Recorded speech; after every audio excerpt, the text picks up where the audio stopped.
Hey everyone, welcome back to another video. In this one, I'm going to be looking at the biggest changes that came with the 3099 update. In addition to this, closer to the end of the video, I also look into some tips on how to do higher level dispatch. So if you're interested in that, make sure to check it out at the end. The first thing that I noticed going into the game was the UI change for the menu. I have to say, I'm really not a fan of this since the blocks and grid is kind of disordered and a little bit chaotic, to be honest. It's a bit annoying that they changed it since most of the players have gotten used to the previous menu AI, so now they're kind of misclicking every time they open the menu. I really hope that the menu is a work in progress and that they consider updating it a bit more to make it less cluttery.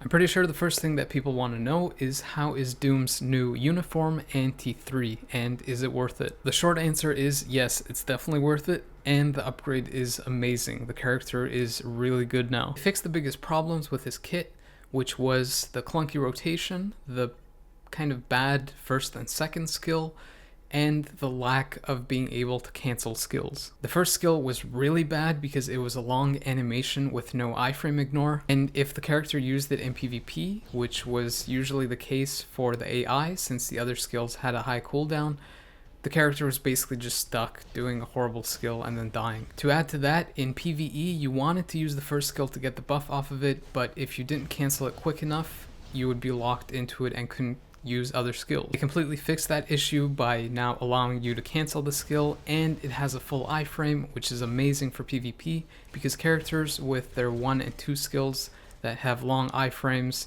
usually tend to use them a lot and are a pretty big hassle for other opponents to take down.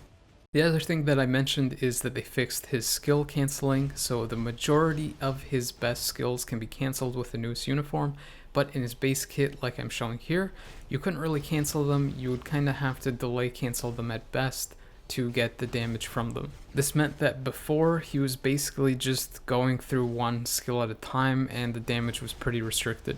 You can see with the new uniform that his first skill can be cancelled and is a full iframe, even though it doesn't really show the X here in the skill preview, which is a little weird. It is a full iframe since but yeah, you can see that you can cancel the first skill, and actually if you delay cancel it and wait just a little bit, he still has sort of like a Doom bot that does damage. The fourth skill has been changed obviously and can now be cancelled a lot quicker than his previous fourth skill on his base kit. And probably the best change of all is his fifth skill.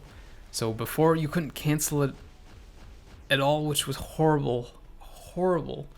And now you can basically almost insta-cancel it. To be on the safe side, you can cancel his fifth skill after he disappears, but if you practice it a little bit and want to kind of refine the rotation a little bit more, after you use the fifth skill and he puts his hand up to his chin, if you do a 1 or 2 count, you can basically cancel it before he disappears to speed up the skill rotation. If you've been paying attention to the background clip, you can also see that, amazingly enough, you can also almost insta-cancel his ultimate skill. So the amount of layered damage that you can now do with Doom is absolutely insane. I can easily see people who want to use him primarily in PvE using a rage will put up some pretty insane numbers with him. I think one of the things that people were a little let down by was his uniform passive. It seems to be primarily oriented for PvP, where it'll be active most often, but I found a little bit of a trick on how to utilize it for World Boss and PvE, and I'll show you that in just a second. And if that wasn't enough, the stat bump that they gave him is basically ludicrous. It's crazy. The HP he gets is really high, and the even energy increase is pretty amazing. If you're wondering what the stat bump compares to, he gets a stat bump for his HP equivalent to Thanos, which is really high if you're aware. And the energy damage increase that he gets is equivalent to Jean's, which is also one of the highest for native tier 2. With stat increases like that and his base kit with the uniform, he'll easily be able to rock the meta in both PvE and PvP. I'll cover the PvE and PvP upgrades for each of the characters in this update in depth in my upcoming videos, but I wanted to give you a taste of what Doom can do with his upgrades. So for my standard Thanos stage 50 tests, with no strikers and no damage proc. Tier 2 level 70 Doom times out with 3.5 bars left. With no other changes than equipping his mythic uniform, I get to the same point, the 3.5 health bars, 2 minutes and 20 seconds faster. Before I show you how much better he gets with his T3 upgrade, I wanted to go back to what I said before in how you can activate Doom's uniform passive. So you don't need a debuff leadership or have to unfortunately use Wasp to get that effect and miss out on a support character. One trick you can use to get that uniform passive is to have Ancient One on your striker team. If you aren't aware or just forgot,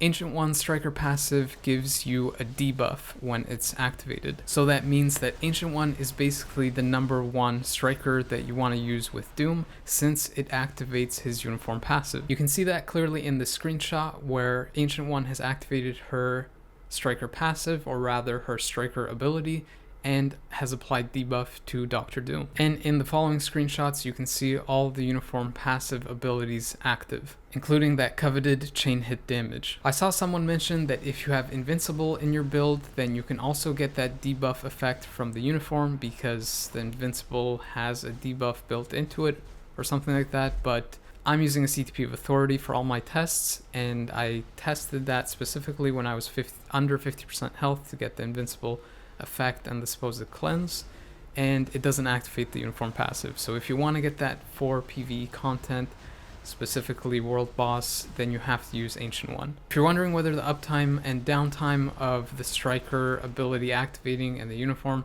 passive activating and not being active made really a difference to his clear time, I can say that when I did use Ancient One, I completed the same content here 20 seconds faster. And I sincerely doubt that any kind of damage that comes from her striker ability would give you a 20-second improvement. So it's fair to assume that the uniform passive for Doom, i.e. the chain hit damage, is where that improvement is coming from. After I got the T3 upgrade, I reached that 3.5 health bar mark from before the Ancient One testing, pretty much 50 seconds faster. He's not just great in PvE, like I said, he's also really strong in PvP content now. This was my first test after I got him to T3 versus my own team in Challenger. That's why you see the bonuses up top are mirrored, since I had to test against myself to in essence cancel out those buffs and make it a fair fight. You can see just how strong he is since he's able to take down some of my top well-built characters like my Brilliant Regen Sentry that's top 5 or 10 build or something,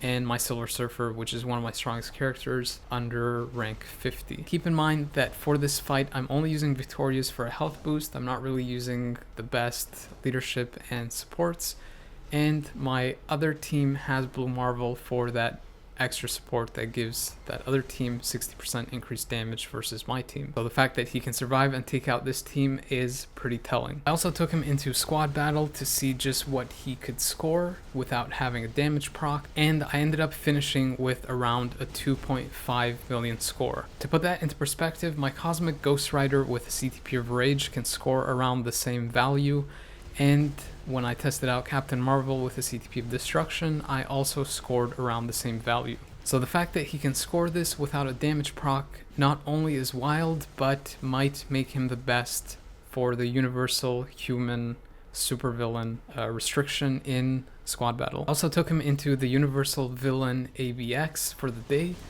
and again with no damage proc, I ended up scoring around 4.5 million or a little bit more. I'm pretty sure I could get to the 5 million mark with a really tighter rotation. If you're wondering why I'm testing him with no damage proc in ABX, it's because I know that if I can get around the 5 million mark, I know that if I go with a CTP of Rage or a proc, that I can easily go past 7, 8 million or even possibly up to 9 million with that damage proc. Essentially, he's a potential meta in ABX and squad battle already. The next thing that most players are probably wondering is if the new Summer Days Quicksilver uniform is worth the cost. Besides the changes listed in the patch notes, the other things that are different from his last uniform to his newest uniform is that his second skill is no longer an iframe. In addition to this, his fourth skill provides super guard break, and his ultimate now hits a lot harder and can also be cancelled. You can see that here in the skill preview where I use the second skill and it doesn't show that I have an iframe.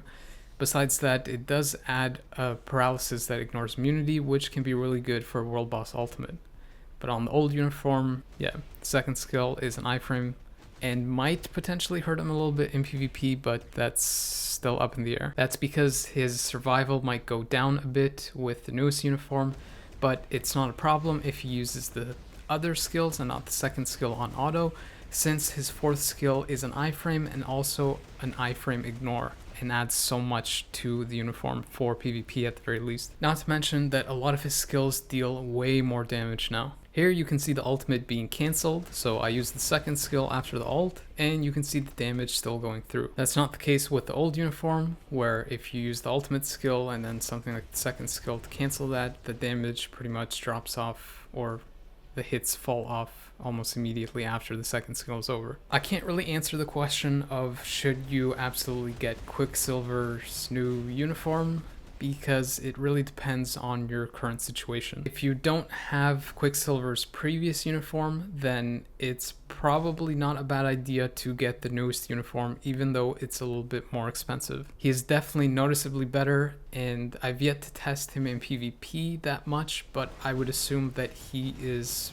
probably much better there too, since an iframe ignore is really strong in PvP content. That said, if you're low on crystals and don't really have the character built, then you could potentially skip the uniform altogether, since it might not bring you that much value. You have to keep in mind that this uniform is not discounted, so I believe it's 1750 crystals, and to put that in perspective, Doom's newest uniform is 1500 crystals. And the upgrade that he got is massive, but then again, it also depends if you have Doom built up. I guess the simplest thing to say would be if you have the crystals, go for it. If not, then maybe save them and use them for something else. Regardless, if you wanted to get an idea of how much better he does in PvE content like World Boss Legend Null, this is the results that I had on my initial test with a CTP of Greed build. With the older uniform, I finished with 1 minute and 28 seconds to spare, and with the newest uniform, I finished 1 minute and 8 seconds faster. Keep in mind that the Greed CTP is a little bit wonky and hard to kind of time procs for, so take the results with a grain of salt. That said, if you have a full PvE build with his newest uniform, I imagine that people who want to push World Boss Legend Mephisto more than likely will want to get this uniform, since it might be the best for that mode. Silk's newest uniform is only available through the event shop, and you can only get it by acquiring the tokens that you get partially from the login event and also from buying stuff that gives you the tokens as well. I don't really have too much to say about Silk, only that if you want Silk as a playable character, and she does look pretty awesome with her new skills, then this might be a must buy for you. If you don't plan on really using Silk in PvE content or even PvP, where I think she might be better, then there's no reason to get this uniform. That said, I think she's going to be really solid in PvP when I test her, especially Alliance Conquest, since characters that have webbing and that form of CC, as well as an iframe ignore, are really strong. If you've been noticing from the clip, the 5th skill can be instantly cancelled and the 4th skill can be delayed cancelled. When you do both skills together, you do get a lot of hits, especially if you combine it even further with the Awaken skill. This means that she could be pretty good in PvE content with a CTP of energy, though I'm not really too sure in terms of her survival yet for a PvP build. The changes that come with a Hulkbuster uniform honestly look really good too, and I think he might be kind of like a sleeper character for this update. Passive gives him 35% increased damage to machine types, and his leadership gives damage as well as a lot of damage to Iron Man specifically. Add to this, I saw that when he gets transcended, the stat bumps that he gets, specifically for HP, are huge. Since he has that passive heal added to his uniform now, and because he has the HP increases from his passive as well as from the transcendence if you get him there, a regen CTP might be really good, and the fact that he also has an iframe ignore skill, which I believe might also be a counter, will make him really great for PvP. But that shouldn't count him out of PvE content, since a lot of the skills that I was testing out in the skill preview looked like they could be cancelled and layered on top of one another, or at least the biggest ones. So what I mean by this is that you can do something like the third skill and you can cancel it or delay cancel it up to a point where he shoots out a blue beam, and then go into the fifth skill, which can be cancelled right as he lands, and then go into a fourth skill. So you can stack a lot of skills on top of one another. When you awaken the character, you can also do like a 3, 5, 6, and the damage he does there looks like it could be amazing. One thing to note though is that for both Hulkbuster and Rescue, the awakened skills can't be cancelled or you'll lose pretty much all the damage from them. I think a lot of players might count out Rescue since she didn't get as much stuff added, effects and things added to her as Hulkbuster did. People forget that her tier 2 passive adds 45% increase energy damage to her. The current damage that I have for the character that's barely built is on par with other characters that I have fully built at T3. So that means that when you transcend the character to get that stat bump, her damage base value is going to be insane. Sadly, her third skill isn't a striker ability, so you can't take advantage of the heal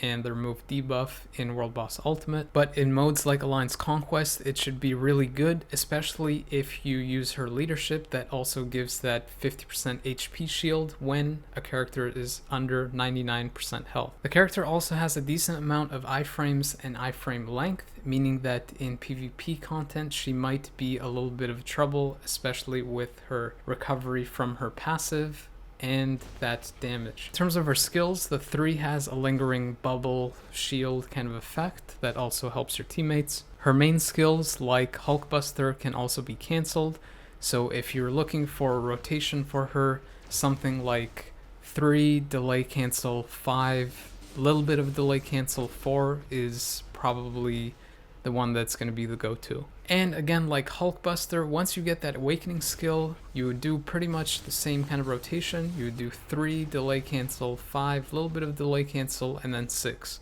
So for both characters, you're more than likely leaving out the 4th skill when you're using the awakening skill. Even though Rescue didn't get damage accumulation like Hulkbuster, her base damage with that passive is so high that I think it'll surprise a lot of players. I'll let you know how she does after I get a chance to test and upgrade her. The War Machine uniform unfortunately didn't make the cut for the update. They're saving it for the mid-month, and it's almost guaranteed that he's going to get a T3 with the uniform. Even though the uniform isn't available yet, it's technically already in the game, and if you go into the uniform room, you can see what happens to his skills with the skill changes from the uniform. I briefly glanced through his skills, and I have to say, I think he's going to be really, really strong in PvE content at the very least, and possibly even in PvP. His third skill provides damage, defense, and HP to machine types, so he's basically a support,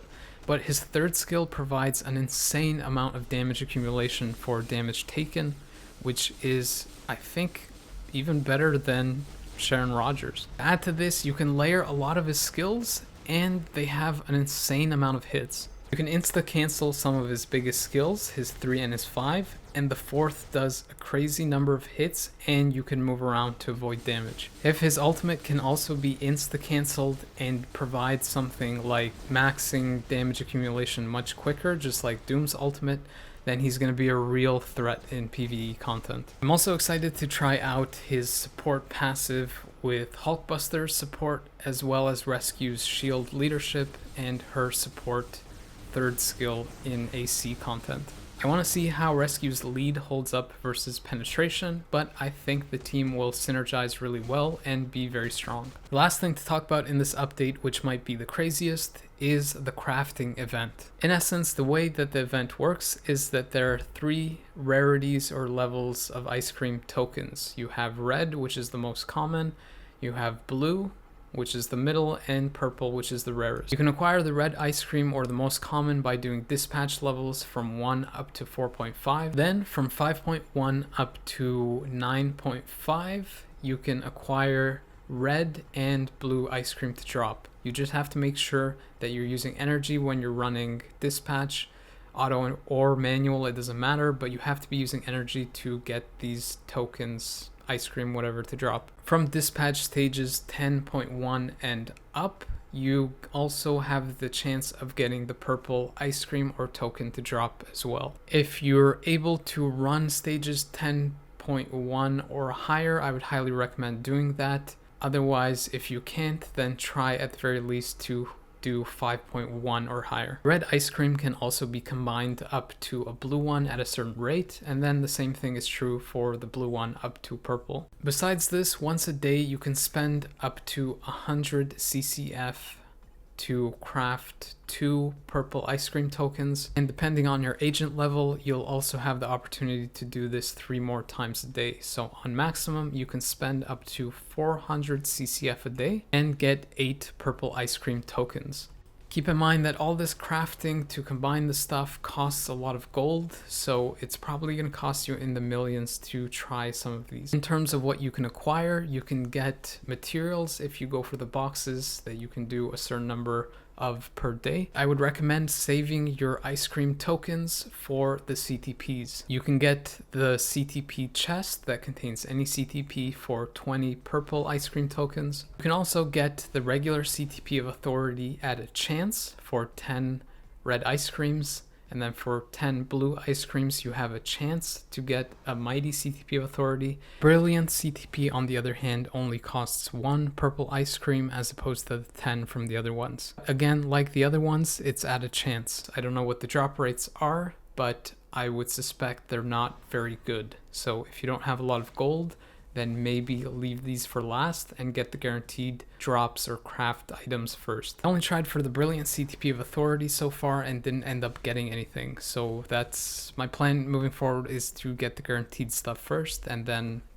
do the RNG stuff after. If the CTPs are too expensive for you or you ended up getting all of them, you also have the option of dismantling or getting the purple ice cream down to blue and then down to red. So you can buy the material boxes if you want those. Wondering what's in the box? You can check the little magnifying glass and see the materials that are listed. There seems to be some good stuff in there like T3 and awakening materials, so if that's what you want, then you have that option. If you don't know what teams to run to do the high level dispatches, it kind of depends on your roster and how you've built them. Ideally, to run the high stages, you would need good characters with PvE builds. The one I use and that I would probably recommend to most players is Loki with a Rage, White Fox leadership, and you don't really need her in a PvE build. She's mostly there for the all defense down and the support. And then lastly, Ghost Rider with a Rage or a Judgment. Other team combinations that you can try out are Kid Cable in the leadership slot, preferably with a Rage, and Valkyrie, preferably with a Rage. You could also do Odin with a Rage in the third slot instead of Valkyrie, or White Fox instead of Kid Cable. Daredevil is also a strong pick if you have a good build on him, though these are the ones that I've had the most success with. If you're wondering why Loki is on all of these teams, it's because I'm like 99% sure that he's the best character for the dispatch mode. He has pretty good base damage, and most of his skills give him outright buffs to his skills, or damage buffs, rather than having to wait for damage accumulation. On top of this, his third, fourth, and fifth skill linger for a very long time, which is really useful to take out all of the mobs of characters that keep spawning in. This synergizes really well with the fifth skill, which applies all defense down that scales up to 40% with 15% intervals. So when you combine this with White Fox, it lowers all defenses very quickly and consistently for all of the characters or enemies that keep spawning in. To add to this, his ultimate also lingers for a very long time and applies all defense down at an even higher value. Using the character on manual gives additional benefit since all of these skills, the 3, 4, and 5, can be rapidly cancelled, and you can spam these very quickly going into your ultimate and making him even better in the mode. All of these factors essentially make him one of the best characters for the mode, if not the very best. In this last clip I show how this team performs. I'm fighting on stage 10.2 and this is fully on auto. I found this team to be most consistent since I left the auto going for around 50 fights, and I saw that even once it got down to around 5 seconds, the team still didn't fail. If you're wondering whether you can run this team with White Fox's old uniform, you can, though it might be more difficult if your Pierce amount on your cards is lower. The amount that I'm currently running is 10%, and this seems to work fine for me. That rounds out this video. I try to keep it brief, but there's just so much stuff to cover that it always ends up going a little bit longer than I wanted to. Anyways, the in-depth PvE and PvP videos are coming up next. As always, if you enjoyed the video, maybe consider liking or subscribing, and possibly even sharing the video. It would really help me out. Thanks for your time and watching, but the video is now over.